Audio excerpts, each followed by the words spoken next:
Welcome to Reinventing Capitalism, a space where tech, social entrepreneurship, and impact meet to create the businesses that will lead to a sustainable future. I'm your host, Claudia Thomas.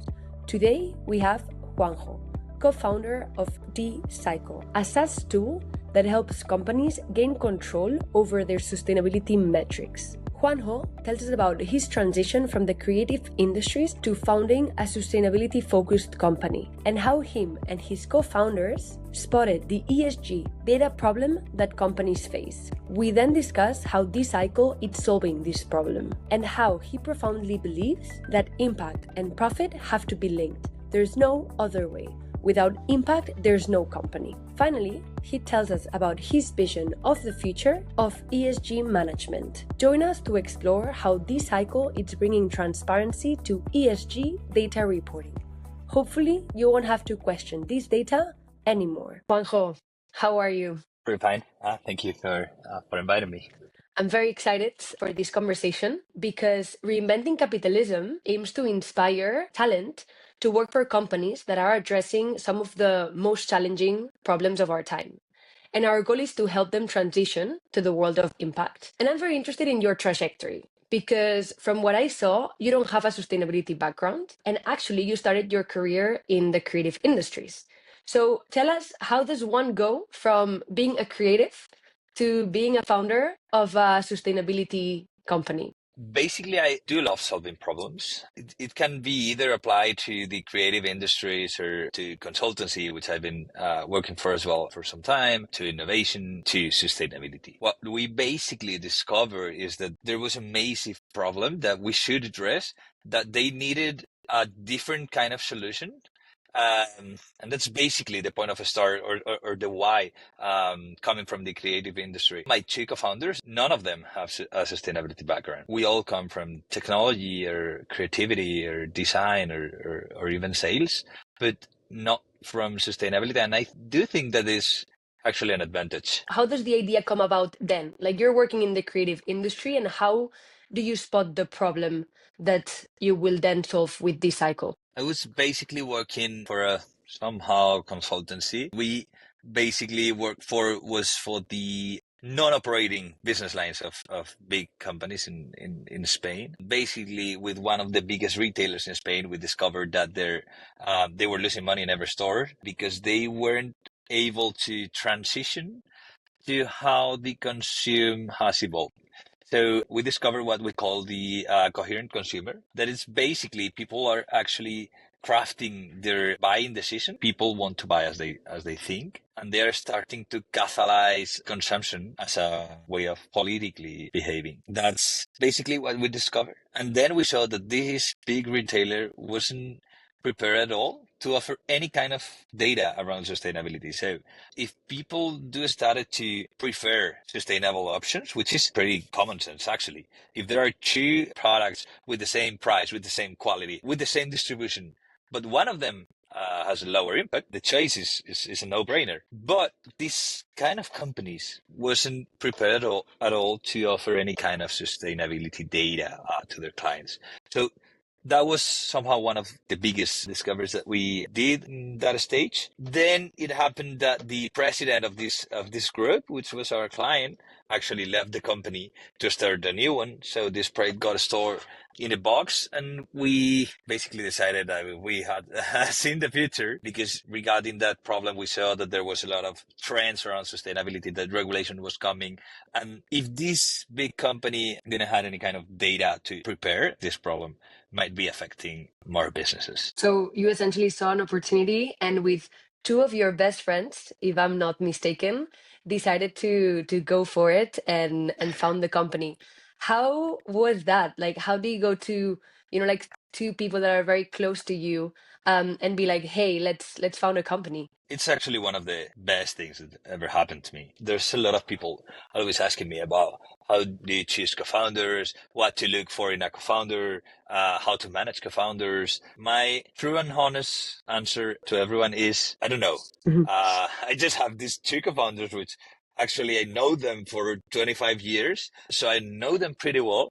It was unintended. We didn't start the business, the three of us. Luis, which is right now the CPO, actually joined the company a little bit later. He's a data scientist, and we saw that we truly needed a little bit more of focus on data science. And we basically thought, who is the best we know working in data science? And Luis was honestly the best guy we did know in town working in data science. So it wasn't about we're super friends, we want to have fun. It was because we genuinely thought that every one of us was the best in our areas of expertise and that we could form a great team. And it's, as I said, it's one of the best things that ever happened to me. I honestly think that if I started this business all by myself, I would have quit. Definitely. I can see that it's very tough to start something, and even less if you do it, and even more if you do it alone. And it's actually something that Peter Thiel, one of the founders of PayPal, has always said, that you need to found your company with someone that you know very well. And if it's a friend of yours, even better. So you guys come together and you found Dcycle. What does Dcycle do and how does it work? ESG managers are actually facing a lot of outputs requirements regarding sustainability, mainly because of three main megatrends: regulation, financial trends, and market trends, specifically in the B2B industry. So if you want to work for Nestle or Ford or Volkswagen, you need to report to them your sustainability data. If you're working in the European Union, you need to report to the regulator your sustainability data. But data is already spread all along the company. So ESG managers have become what we call a human data lake. They're basically going back and forth to the data that they do not own, basically to manually bulk information into those systems they need to report to. Basically, Dcycle, what it does is we get connected automatically to the data sources of the company, build for the company what we call an ESG data lake, specifically regarding the outputs they need. So once they selected the outputs they need to report to, we guide them through the vast amount of KPIs they need to track and where to find them. So we get connected to the systems and they can automate everything on the ESG data operation. But what we think is in 5 years' time, 70% of companies in Europe will have a non-financial system. So why we decided to found Dcycle is basically because what we were seeing is that if 70% of companies in business in Europe, so around 20 million companies in Europe, are going to have a non-financial system, we saw that it was going to be either Dcycle or a crash. But what do you mean by a non-financial system? A system or a program to let a company run every metric that is not strictly financial. Every company is super used right now to work with an ERP or a BMS to basically track financial evolution. But as the European Union and actually what regulation is tending to equalize financial information with non-financial information. Actually, with the new CSRD, companies do need to report financial information as the sustainability information. I'd rather use non-financial as a bigger word because I think the word sustainability or ESG or CSR has become a buzzword and they do not represent really well what's happening inside the companies. I agree. That's what I use, non-financial. But it's basically everything that happens in a company, that is a lot, not regarding strictly financial KPIs. Yeah, no, I totally agree. And it said that in the next 5 to 10 years, you will have to report on your financial results, but also on your sustainability ESG results. But it's true, you don't know which word to use because they've been massively used, so you don't really know which one means what anymore. You mentioned though the output, the KPIs. What are the KPIs that you track? I can't tell them because we track over thousands KPIs. Actually, we allow companies to build their own custom KPIs they want to track. The CSRD, for example, do require over 1,500 data points to be reported. So as for the CSRD, we're tracking over 2,000 KPIs, but we let companies operate and build and design the metrics they want. Basically, the difference is that we gather the data once. For example, we gather the energetic invoice once and then track every piece of data for every piece of output they need. regarding the CSRD, you need to report the amount of kilowatts used in every installation and as well carbon footprint. But for carbon footprint, you need in Spain, as it is measured in a market-based way, you need to know the supplier and the emission factor of that supplier. So we track those pieces of data, and as a Lego bricks, let the company build the data they need from just one data source. Even though when we are connected to SAP, we just can download every piece of the financial information, and we can then transform it and upload it to every piece of regulatory outputs they need to address. And do you connect to the company itself or to the supplier? Both of them. We, for example, get connected to the energetic grid directly. So we just gather the energetic invoices in an automated way. We get connected to the systems for tracking suppliers, for managing suppliers. You can actually connect the supplier, but we truly think and honestly think that it's better to get connected to the suppliers management system.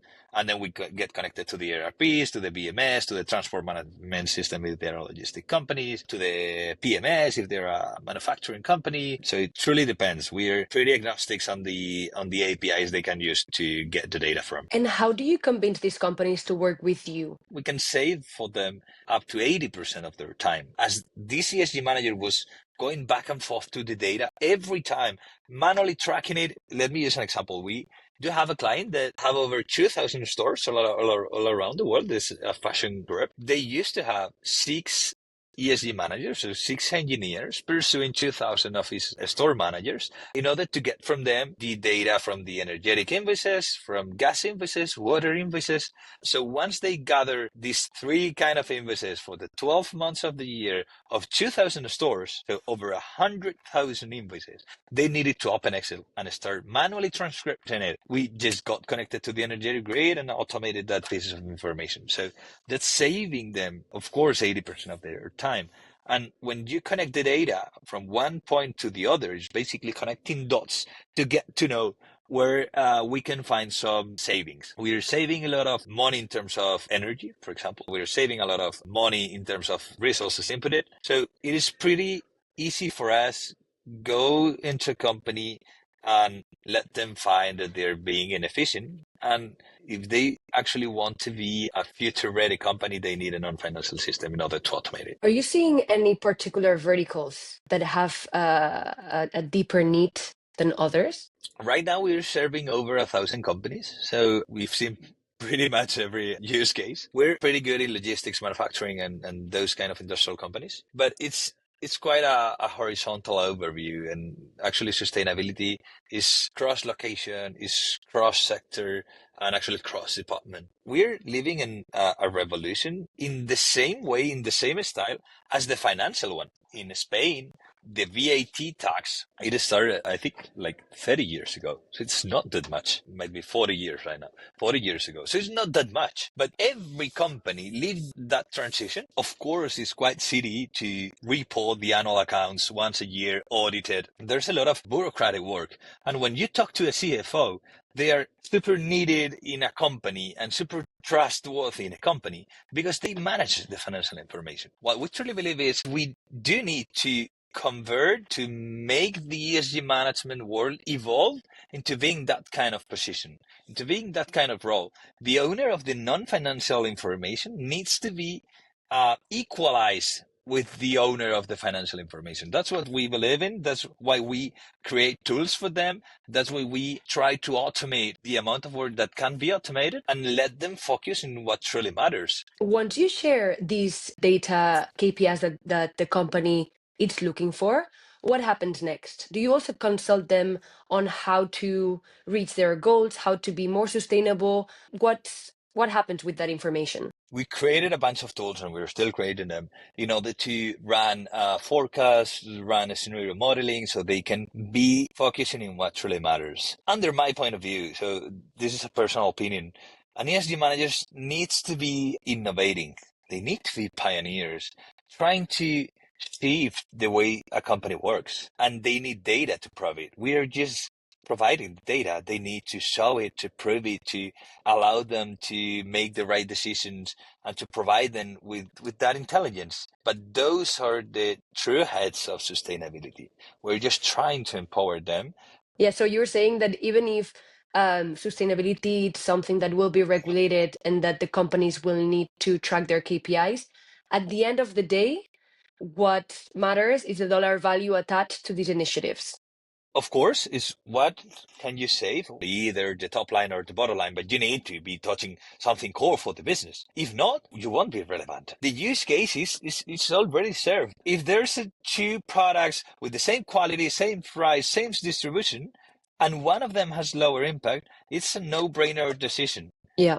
So as it is the most logical choice, companies are tending to that. So there's a new leverage you can actually work on to create value for the company, because the way we buy either in B2B and B2C has changed. The usual question, why does Shane or Zara or those kind of fast fashion businesses sell that much? Because the distribution is amazing, the price is amazing, the product is amazing. It's the quality for the price is amazing. It's absolutely logic that people are buying from Shane. But what if we would be able to create a sustainable Shane? That'd be That would be epic. rocket. Yeah. So that's why we need to be tending to. Not Absolutely. trying to look to the other way. No, Shane super. Yeah, but people are buying from Shane. Of course, humans, we are polyhedric. We truly believe in climate change and supporting social causes. But then at the end of the day, you're tired and you eat too much and you open your computer and you buy a skirt from Shane. And it's not being bad. It's not being a bad person. It's we are polyhedric and we need to understand that we are pretty complex. But if we're able to coordinate and to operate these different leverages of a value proposition, will win. So if you're able to combine price, distribution, quality, and now sustainability, you'll win. You guys are serving over 1,000 companies.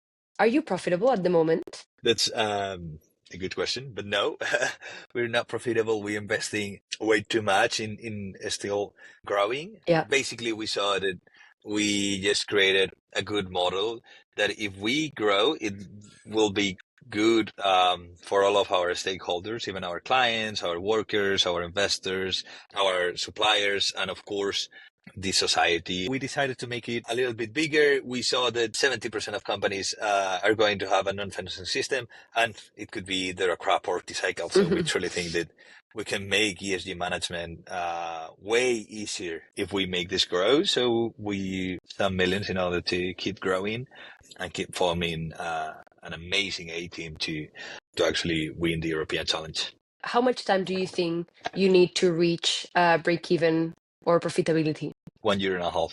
Yeah, around 18 months. Wow, that's short. You're almost there.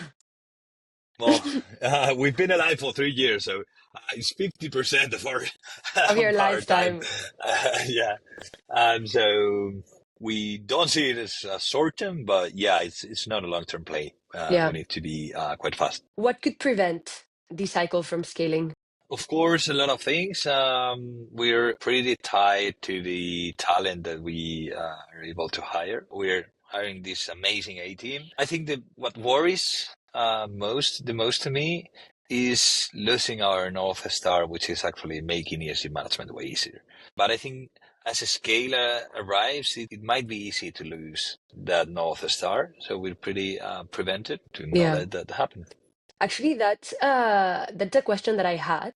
What would you do if you are in a situation where a decision brings you closer to your financial objectives, but further from your environmental impact or your mission? Then change the model. Then we wouldn't be facing the right problem. The problem is another way. It's not making that decision. Is that at some point, impact and financial growth split it into two different things. And right now, it is one common thing. So we would truly need to fix the right problem, which is combining back, gathering back, making just one KPI.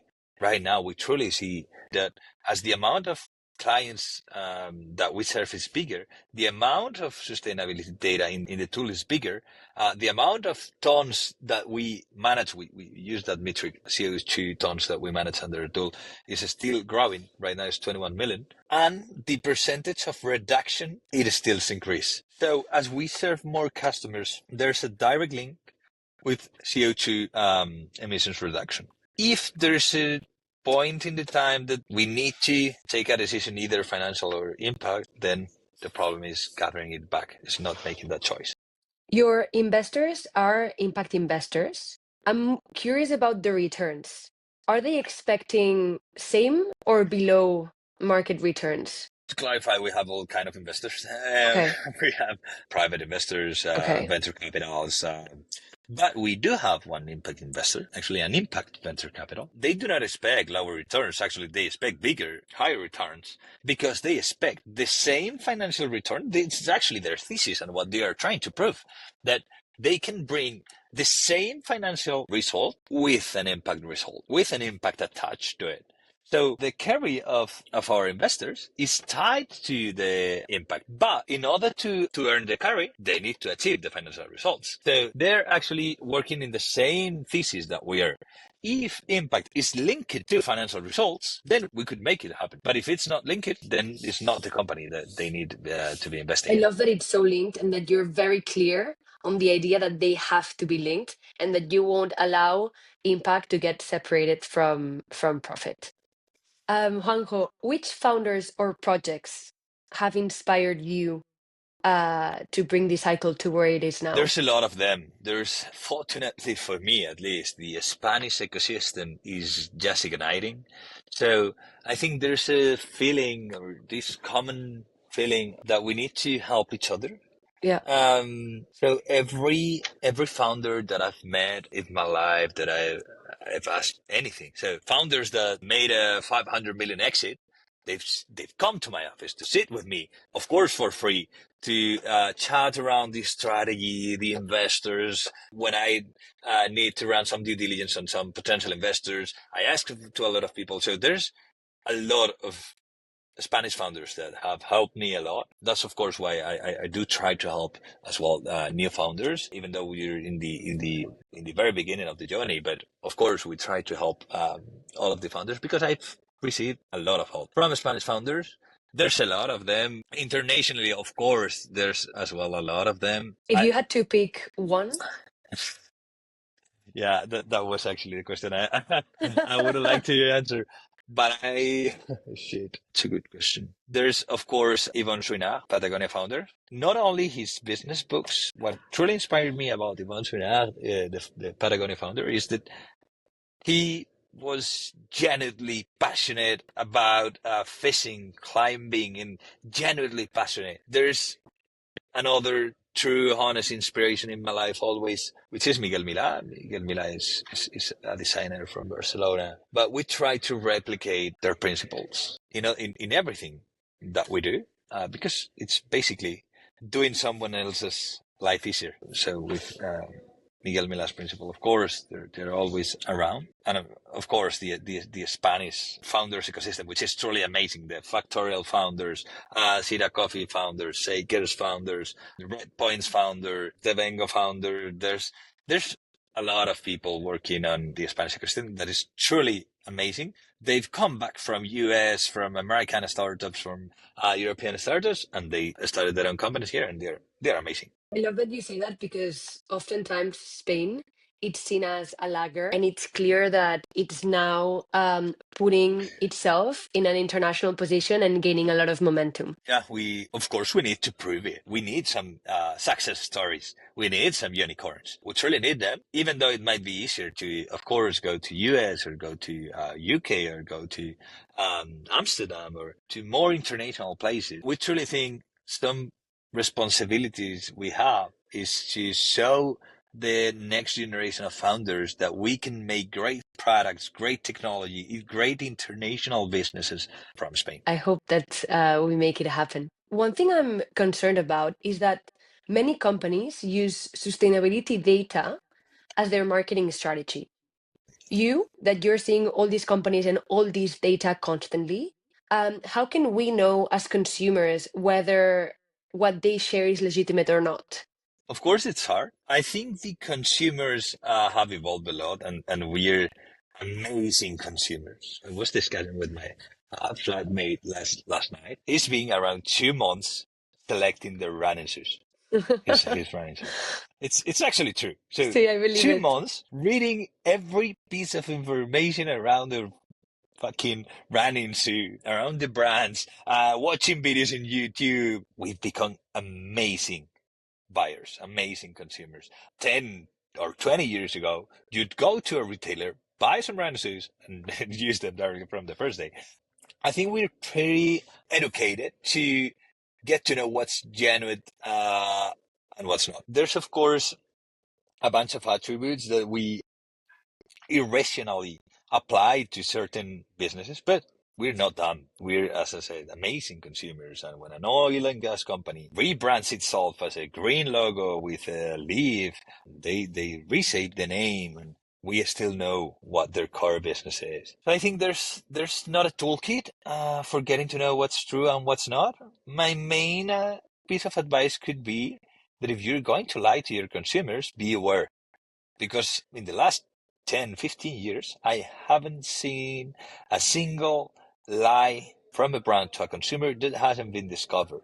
Yeah. Because we're amazing consumers and amazing researchers, and we are super connected, and we do own a lot of information.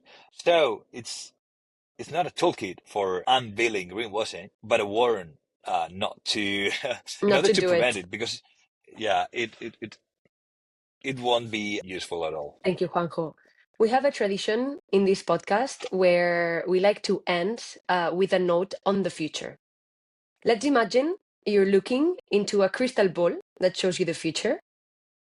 What do you wish to see in the world of CSR, ESG in the next 5 to 10 years?